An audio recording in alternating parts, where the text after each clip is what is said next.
सर्वांना सप्रेम नमस्कार. सर्वांना सर्वप्रथम अखंड हिंदुस्थानाचे आराध्य दैवत राजा शिवछत्रपती यांच्या तारखेनुसार 396व्या जयंतीच्या हार्दिक खूप खूप शुभेच्छा.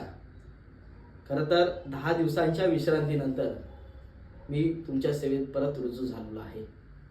खरं तर ह्या 10 दिवसात अनेक अनुभव आणि या निवडणुकीनंतर जो झालेला पराजय आहे यामध्ये अनेक गोष्टी शिकण्यात आल्या. खरं तर या निवडणुकीमध्ये प्रामुख्याने 3 गोष्टी मी सिद्ध केल्या.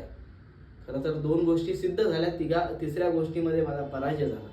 ते म्हणजे सर्वसामान्य घरातील व्यक्ती किंवा नागरिक ही निवडणूक लढवू शकतो हे मी सिद्ध केलं. दुसरी गोष्ट अशी होती की निवडणुकीला उभं राहणं सोपं होतं, परंतु टिकणं सोपं नव्हतं. परंतु कुठल्याही आमिषाला, लाचारीला बळी न पडता या निवडणुकीमध्ये मी शेवटपर्यंत टिकून राहिलो. जरी पराजय झाला असेल तरी लाचार झालो नाही, ही गोष्ट मी सिद्ध केली. परंतु शेवटच्या घडीला पैसा चालला, धनशक्ती चालली आणि प्रामाणिकपणा हा कमी पडला आणि ह्यामध्ये माझा पराजय झाला. ठीक आहे, पराजय झाला म्हणून दीप संपला असं नाही. काही जणांचं असं म्हणणं होतं, गेल्या 10 दिवसांमध्ये मी अनुभव घेतला की काही जण अशी म्हणत होती की दीपचा पराभव झाला म्हणजे दीप संपला.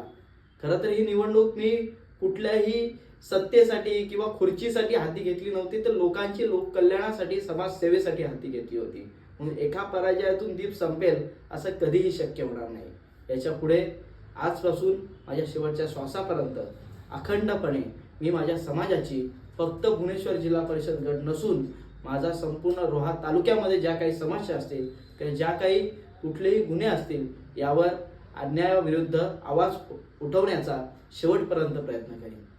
जी 2018 साली मी जी जनसेवा संघर्ष प्रतिष्ठान नावाने संस्था स्थापन केली, या संस्थेच्या माध्यमातून येणाऱ्या काळामध्ये संपूर्ण महाराष्ट्रात, रायगड जिल्ह्यामध्ये तसेच माझ्या संपूर्ण रोहा तालुक्यामध्ये जे काही गोरगरीब सर्वसामान्य नागरिकांच्या ज्या काही समस्या असतील, काही अडीअडचणी असतील, ह्या जनतेपर्यंत, लोकांपर्यंत आणण्याचा यशस्वी प्रयत्न मी माझ्या संस्थेच्या माध्यमातून आणि माझ्या पत्रकारितेच्या माध्यमातून करणार आहे.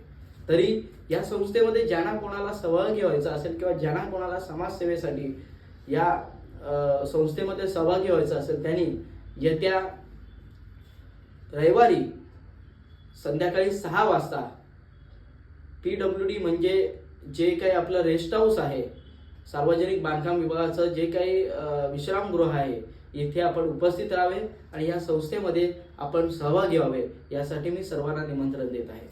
ठीक आहे, हारजीत झाली, परंतु यामधून काही गोष्टी शिकण्यात आल्या आणि येणाऱ्या काळामध्ये लोकांची, सर्वसामान्य नागरिकांची कशा प्रकारे सेवा होईल याच्यासाठी मी अधिकाधिक प्रयत्न करेन.